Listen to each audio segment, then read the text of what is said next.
Tayo po ay nagbabalik sa Talking Points at ang ating pinag-uusapan ngayon, alternatibong kandidato, dala nga ba'y pagbabago? Ayan, partner, we stand corrected. 6 nga ang tumatakbo for governor in the province of Pampanga. Ayan. At hopefully, we will be able to let you know more of them in the weeks to come. Ayan. We will definitely invite them also. Yes, diba? at saka give nakita them naman equal opportunity. Exactly. Diba? Yes. At nakita naman natin, no, meron tayong programa na ang plataforma ko, no? Yung plataforma ko. Ayan.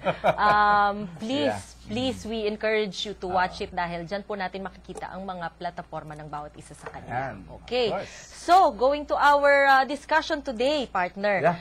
Alternatibong kandidato, dala nga ba'y pagbabago? Okay, ang ating panauhin ngayon ay isa sa mga tinatawag ng alternatibong kandidato na last minute ay nag-file ng kanyang candidacy for governor.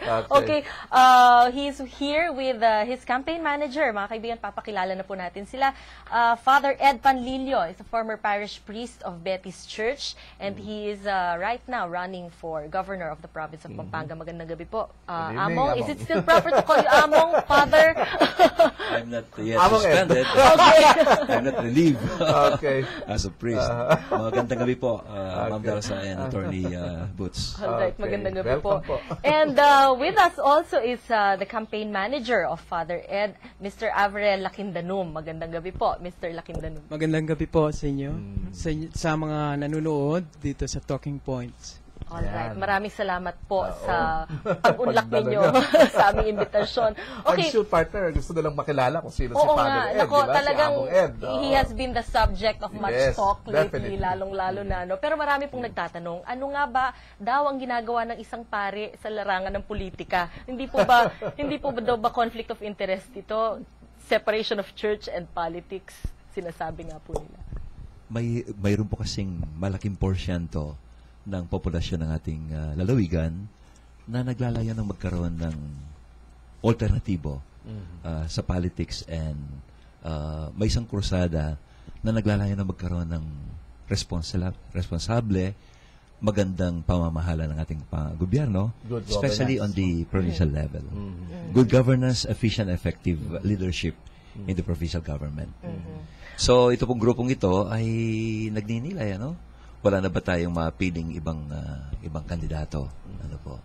So hanggang humantog sa puntong naghanap itong grupong ito ng mga laiko at unfortunately hindi po sila nakakita.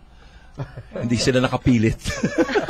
Or nakapag-convince ng layperson to run for governor. Among Ed, i-follow ko lang yung tanong ni partner kanina. Yung issue tungkol dun sa separation of church and state, no? Dahil yung nga po sinasabi nila that under canon law, bawal daw po ang isang pare na makilahok sa politika. Paano po na-resolve nitong grupong ito, yung issue po na yun?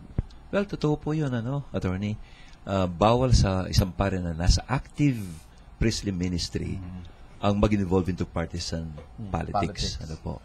So, ang ginawa ko ay nag-file ako ng permission sa bishop upang ako'y payagan na ma-relieve muna ng aking priestly functions. Ang tawag doon ay suspension from active priestly ministry upang manguna nga sa ganitong krusada.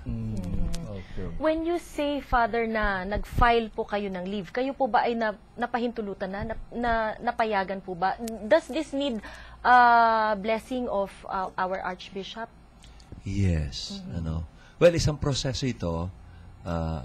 It's not a file for leave. It's a file it's a file about me as a priest that I would be relieved of my priestly functions insofar as the conditions for this suspension are still obtaining. Like itong campaigning period, kung pala rin ay habang nanunungkulan, ay hindi pwedeng, let's say, magmisa. Siyempre. Maggawad ng ibang sakramento.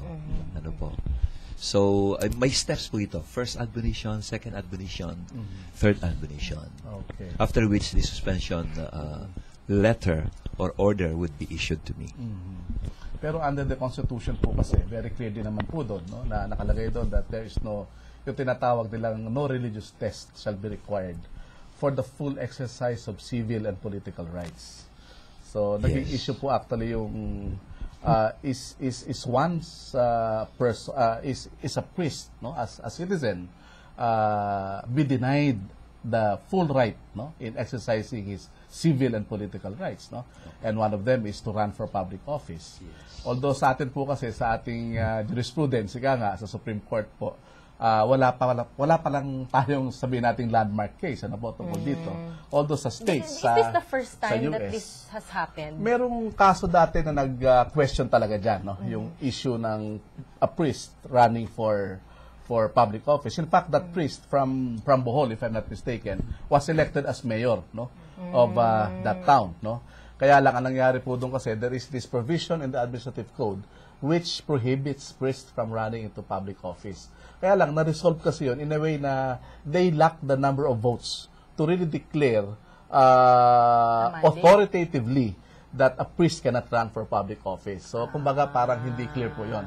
And then there was another case which came up, no, questioning also the qualification of a priest to run for public office. Kaya lang, ang nangyari po sa kaso na yun, on technical grounds, na-dismiss. So, as a lawyer, and most of the lawyers who are watching us right now, maganda talaga siguro magkaroon ng jurisprudence tungkol dito. Pero sa US, where which has very, very influential effect on us, nagkaroon na po ng landmark case doon that there is no religious test or requirement for one person to run for public office.